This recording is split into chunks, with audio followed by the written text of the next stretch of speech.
चैत्र माह की प्रतिपदा तिथि से नवरात्रि की शुरुआत होती है।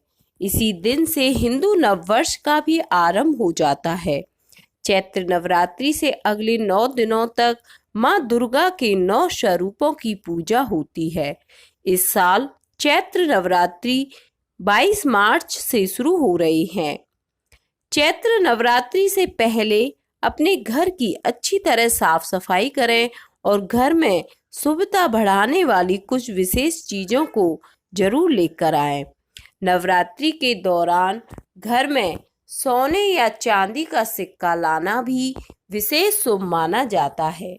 सिक्के पर माता लक्ष्मी या भगवान गणेश की चित्र बना हुआ हो तो ये और भी ज्यादा मंगलकारी होगा।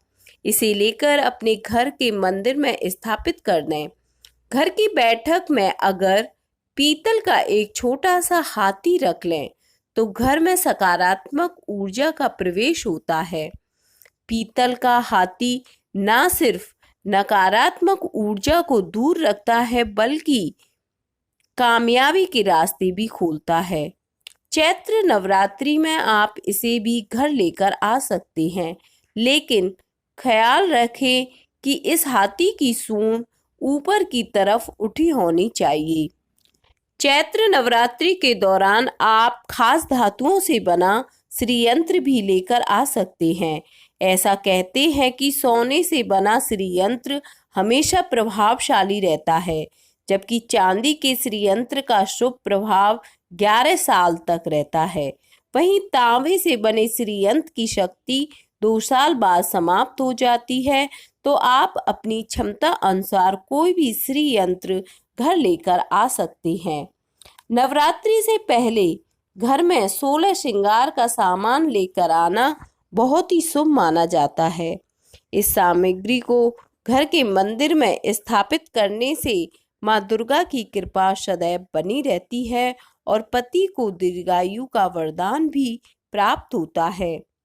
घर में धन समृद्धि लाने के लिए नवरात्रि के दौरान देवी लक्ष्मी का ऐसा चित्रपट लाएं जिसमें वे कमल पर विराजमान हों। इसके साथ ही उनके हाथ से धन की वर्षा हो रही हो। चैत्र नवरात्रि 22 मार्च घट स्थापना का मुहूर्त बुधवार से शुरू हो रहा है। चैत्र नवरात्रि में प्रतिपदा तिथि की घट स्थापना होती है। चैत्र प्रतिपदा तिथि 21 मार्च को रात 10:52 से लेकर अगले दिन यानी 22 मार्च को रात 8:20 तक रहेगी। घट स्थापना के मुहूर्त की शुरुआत 22 मार्च को सुबह 6:23 से लेकर सुबह 7:32 तक रहेगी। यानी कि घट स्थापना के लिए आपको कुल समय 1 घंटा 9 मिनट का मिलेगा। नवरात्रि में माँ दुर्गा की पूजा करने से ना सिर्फ 9 ग्रह शांत होते हैं बल्कि उनके अशुभ प्रभाव भी दूर हो जाते हैं। कुंडली में अगर राहु और केतु दोष हो तो व्यक्ति को कई दिक्कतों से गुजरना होता है, जिसमें पैसों की तंगी, करियर में असफलता और प्यार की कमी शामिल है। लेकिन कुछ उपाय ऐसे हैं जिनको करने से ना सिर्फ नवग्रह शांत होंगे बल्कि आपको हर समस्या से छुटकारा भी मिलेगा। माँ चंद्रघंटा और ब्रह्मचारिणी की पूजा। किसी शख्स की कुंडली में अगर कोई राहु दोष है तो उसे माँ ब्रह्मचारिणी की पूरी विधि विधान से पूजा करनी चाहिए। केतु की समस्या से पीड़ित है तो माँ चंद्रघंटा की आराधना करें।